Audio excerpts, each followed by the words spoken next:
আসসালামু আলাইকুম। এখন আপনারা দেখবেন সংবাদ শিরোনাম। খালেদা জিয়ার আত্মার মাগফিরাত কামনায় সারা দেশে জুমার নামাজের পর দোয়া মোনাজাত, মন্দির গির্জায় বিশেষ প্রার্থনা। চলে গেছেন, আমরা মনে করি যে এই সুখ আমরা শক্তিতে পরিণত করব। ছুটির দিনেও সংসদ নির্বাচনের মনোনয়নপত্র যাচাই বাছাই, নানা অসঙ্গতির কারণে অনেকের প্রার্থিতা বাতিল। ৫ জানুয়ারি থেকে আপিলের সুযোগ। রংপুর ২ আসনে এবার বিএনপি, জামায়াত ও জাতীয় পার্টির মধ্যে ত্রিমুখী লড়াইয়ের আভাস। মনোনয়নপত্র যাচাই বাছাই শেষে টিকে গেছেন ৫ প্রার্থী। সারা দেশে তীব্র শীতে স্থবির জনজীবন, ঘন কুয়াশায় কয়েক জেলায় সড়ক দুর্ঘটনা। ভোলায় জাহাজের ধাক্কায় ডুবেছে লবণ বোঝাই ট্রলার। কার্গো জাহাজ আসতেছে ওদিক থেকে, আমার পিছন থেকে আসতেছে আর কি, আচ্ছা আমারে এক কুয়াশার মধ্যে ধাক্কা দিছে। আমাদের ছোট নৌকাগুলা লইয়া এই কিনার উদ্ধার হয়েছি। জামালপুরে ৩ যুগ ধরে মাদারদহ নদীকে বিল দেখিয়ে মাছ চাষের জন্য ইজারা, বালু তোলায় মূল উদ্দেশ্য অভিযোগ স্থানীয়দের। ওর যার দহরে তাই বেচলো, আর একজন কিনে নিয়ে তুই আবার কাইডি ব্যস্ত আছে। দীর্ঘদিন যাবৎ এই নদীটাকে ইজারা নিয়ে এখানে মানে ওপেন করার মতো যে নদী কেন্দ্রিক জীবিকায়নটা নষ্ট করা হয়েছে। আসসালামু আলাইকুম। এখন দেখবেন সংবাদ বিস্তারিত। সাবেক প্রধানমন্ত্রী এবং বিএনপি চেয়ারপারসন বেগম খালেদা জিয়ার রুহের মাগফিরাত কামনায় আজ জুমার নামাজের পর দেশের সব মসজিদে বিশেষ দোয়া করা হয়।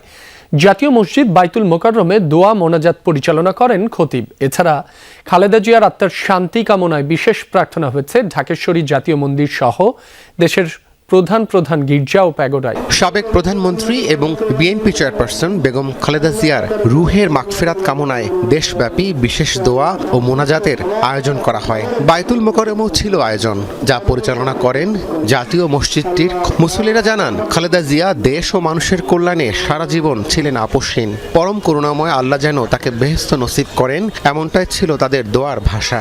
শুধু বাইতুল মুকাররম নয়, ওনার মৃত্যুর সংবাদ ছড়িয়ে পড়ার পরে পৃথিবীর আনাচে কানাচে বাংলাদেশের প্রতিটি জনগণে ওনার জন্য দোয়া করেছেন। উনি দেশের মানুষকে ভালো জানতো, ভালোবাসতো, তাই ওনার জন্য মানুষ অনেক কান্দাকাটি করছে, মানুষ অনেক আগে গেছে, মানুষ অনেক ওনার জন্য অনেক দোয়া করছে। তার ভালো গুণগুলো যেগুলো ছিল সেগুলো যেন আমরা গ্রহণ করতে পারি। যেহেতু সত্যিকার তিনি দেশপ্রেমিক ছিলেন, অবশ্যই এটা আল্লাহর কাছে দোয়া করতে হয় যে আল্লাহ। সকালে ঢাকেশ্বরী জাতীয় মন্দিরেও ছিল বিশেষ প্রার্থনার আয়োজন। 3 বারের সাবেক প্রধানমন্ত্রীর বিদেহী আত্মার শান্তি কামনা করা হয়। এ সময় খালেদা জিয়ার দীর্ঘ রাজনৈতিক সংগ্রামের কথা তুলে ধরেন বক্তারা।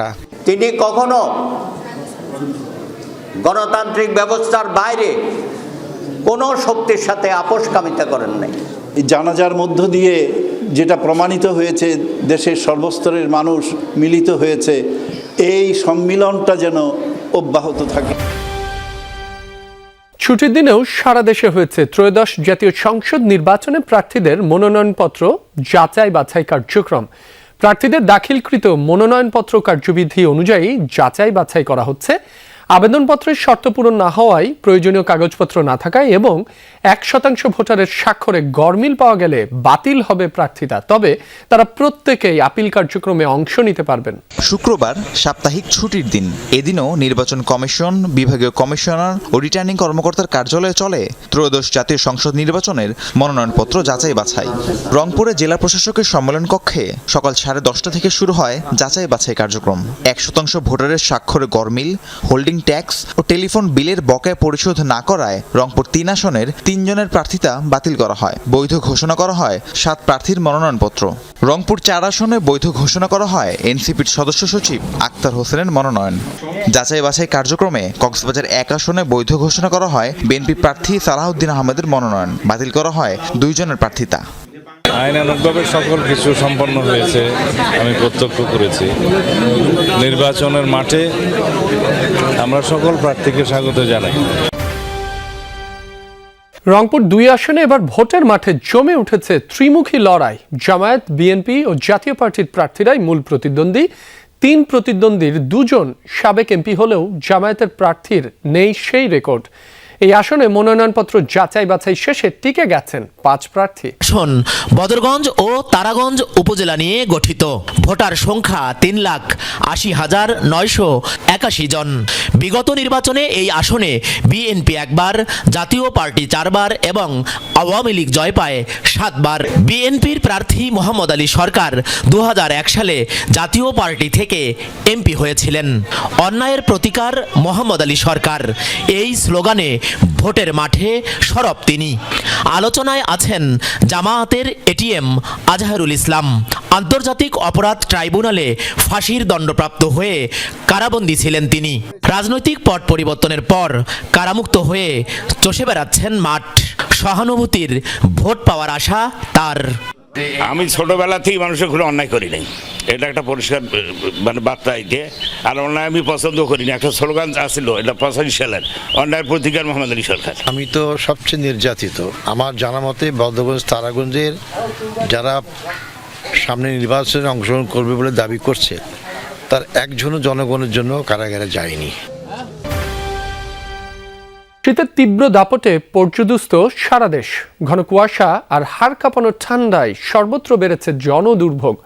কষ্ট বেড়েছে নিম্ন আয়ের মানুষের। আবহাওয়া অধিদপ্তর জানায়, জানুয়ারির 5 তারিখ পর্যন্ত দেশের বিভিন্ন স্থানে ঘন কুয়াশা ও শৈত্যপ্রবাহ অব্যাহত থাকবে। সারা দেশেই শীতের দাপট, কনকনে ঠান্ডায় স্থবির জনজীবন। শুক্রবার দেশের সর্বনিম্ন তাপমাত্রা রেকর্ড হয়েছে যশোরে 8 ডিগ্রি সেলসিয়াস। ভোর থেকে ছিল ঘন কুয়াশা। ঠান্ডা যে এত প্রচুর ঠান্ডার জন্য বাড়ির তো বাইরে যাইতেছে না। যে পরিমাণ ঠান্ডা, তাতে আমরা রাস্তাঘাটে বেরোতে পারছি না। শীত লাগে, ঘুমাতে পারি না, মানে শরীর কাঁপে, অনেক কষ্ট। ঘন কুয়াশার প্রকোপে পথে পথে হেডলাইট জ্বালিয়ে যানবাহন চলতে দেখা যায়। বেলা গড়ালে অনেক জায়গায় সূর্য দেখা মিললেও নেই উত্তাপ। তীব্র শীতে জরুরি প্রয়োজন ছাড়া বের হচ্ছে না মানুষ। বিপাকে খেটে খাওয়া মানুষ। 15 থেকে 20 বছর যাবত আমি ঢাকায় থাকি। তো আসলে এই শীতটা আমি আমার যদি প্রিভিয়াস এক্সপিরিয়েন্স থেকে বলি, আসলে এরকম শীত আমরা আগে এক্সপিরিয়েন্স করি। ভোলায় মেঘনা নদীতে ঘন কুয়াশার মধ্যে জাহাজের ধাক্কায় ডুবে গেছে লবণ বোঝাই একটি ট্রলার। গত রাত 2:30টার দিকে এই ঘটনা ঘটে। ট্রলারের মাঝি ও শ্রমিকরা জানান, বৃহস্পতিবার সকালের দিকে কক্সবাজারের কুতুবদিয়া থেকে এমভি দেলোয়ার 3 নামক ট্রলারে তারা 300 টন লবণ বোঝাই করে খুলনার জেলখানা ঘাটের উদ্দেশ্যে রওনা করেন। ভোলা সদরের তুলাতুলি এলাকায় মেঘনা নদীতে আসলে ঘন কুয়াশার মধ্যে পড়েন। ওই সময় একটি জাহাজ তাদের ট্রলারে ধাক্কা দেয়। এতে ট্রলারে পানি ঢুকতে শুরু করে। তীরের কাছাকাছি পৌঁছালে ট্রলারটি ডুবে যায়। এ সময় ট্রলারে থাকা 7 আরোহী আরেকটি ছোট নৌকায় চড়ে তীরে পৌঁছান। ট্রলার মালিকের দাবি প্রায় 50 লাখ টাকার ক্ষয়ক্ষতি হয়েছে। এদিকে খবর পেয়ে ঘটনাস্থলে পৌঁছান কোস্ট গার্ড দক্ষিণ জোনের সদস্যরা। ডুবে যাওয়া ট্রলারটিতে উদ্ধারের চেষ্টা করছেন তারা। কুয়াশার কারণে আমি গ্যারাবি দিছি। গ্যারাবি দেওয়ার 10 মিনিট পর একটা কার্গো জাহাজ আসতেছে, ওদিক থেকে আমার পিছন থেকে আসতেছে আর কি। আচ্ছা, আমারে এই কুয়াশার মধ্যে ধাক্কা দিছে। আমরা 7 জন লোক, আমরা যখন ডুবে যাইতেছি তখন আমরা কিনারে আইসা আমাদের ছোট নৌকাগুলা লইয়া এই কিনারে উদ্ধার হয়েছি। ট্রলারটি নোঙ্গর করা ছিল, পিছন থেকে একটি চলমান জাহাজ এসে ধাক্কা দেয়। ধাক্কা দেওয়ার সাথে সাথেই এখানে যে মাছটা ছিল লবণবাহী ট্রলারের, সে বুঝতে